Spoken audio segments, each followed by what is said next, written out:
The 2025 season hasn't even started, and yet we already have a controversy on our hands.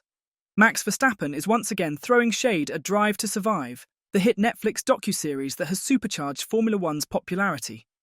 During a recent Twitch stream, the four-time world champion took issue with how the show portrayed his reaction to the 2024 Miami Grand Prix, calling it out for making him look like a sore loser.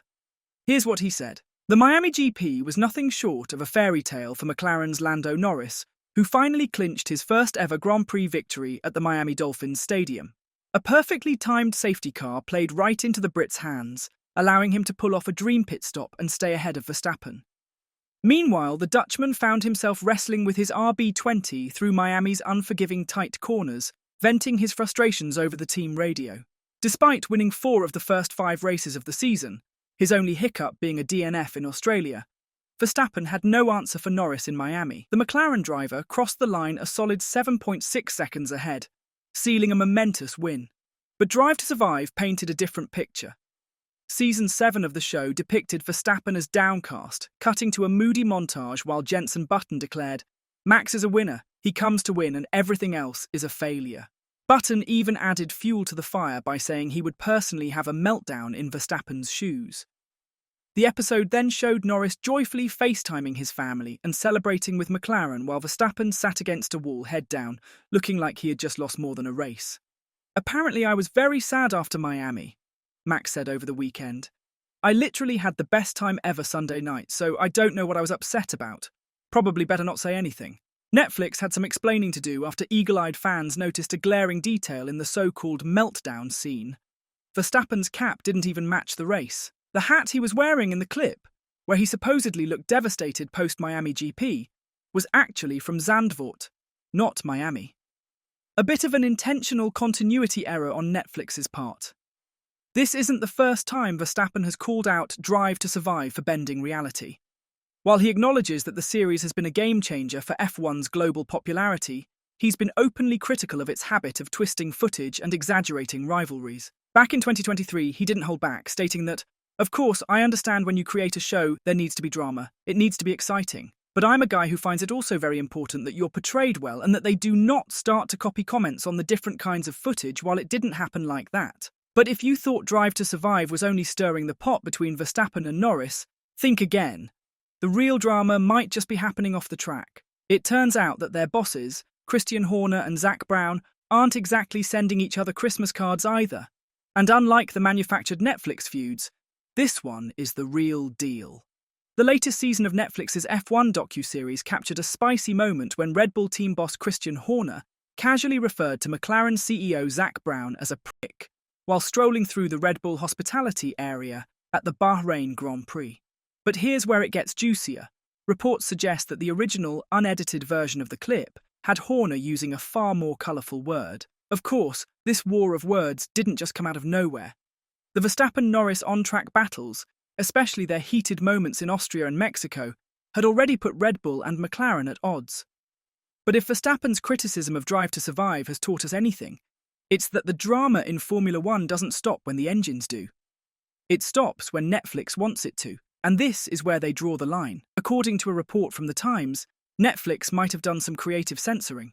The British newspaper claims that in the original edit, Horner didn't just call Brown a prick, he went full throttle and dropped the C-bomb instead. Ouch. Apparently, the unfiltered insult was scrubbed from the final cut, with a tamer version carefully overlaid in post-production. Why the last-minute edit? Word is, it was all about preserving the image of the sport, because nothing says F1 is a classy affair like a carefully curated feud. Moving things away from the annual pre-season Drive to Survive controversy, Max Verstappen isn't sugarcoating Red Bull's situation heading into the 2025 season opener. The reigning champ has admitted his team has too much work to do if they want to stop McLaren from stealing the show at next weekend's Australian Grand Prix. McLaren, fresh off their first constructors' title in 26 years, have carried that momentum straight into 2025.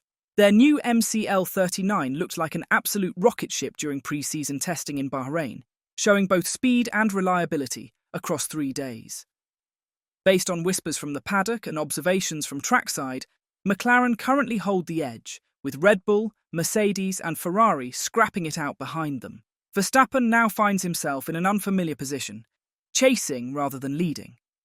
The big question is, can Red Bull turn the tide before lights out in Melbourne? Verstappen may have clinched his 4th title last season, but it wasn't exactly smooth sailing. The Dutchman had to battle through a brutal 10-race winless streak, his longest drought in 4 years, after Red Bull lost their grip on the RB20's development. Now, heading into 2025, Red Bull's new RB21 isn't exactly screaming game-changer either. With its striking resemblance to last year's car, even technical director Pierre Wache isn't feeling overly confident. After pre-season testing in Bahrain, he admitted he's not as happy as he could be with where things stand.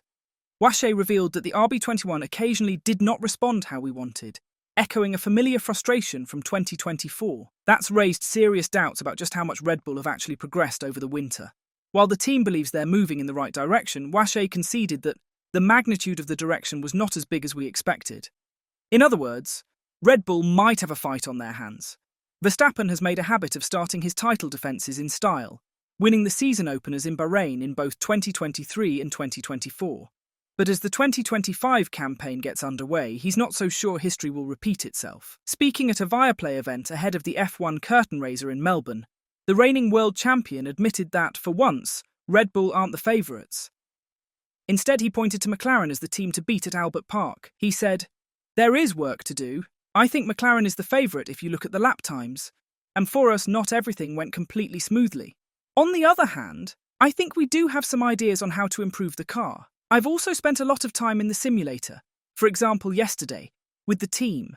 I don't think we can compete for victory in Melbourne, but hopefully we'll be able to make improvements within a few races. It's never good enough, of course, but I think we expected a tiny bit more from it ourselves. After the test, you do have time to go through the data and come to certain conclusions. But as I said, I think we do need to improve some things." Verstappen isn't the only driver sounding the alarm about McLaren.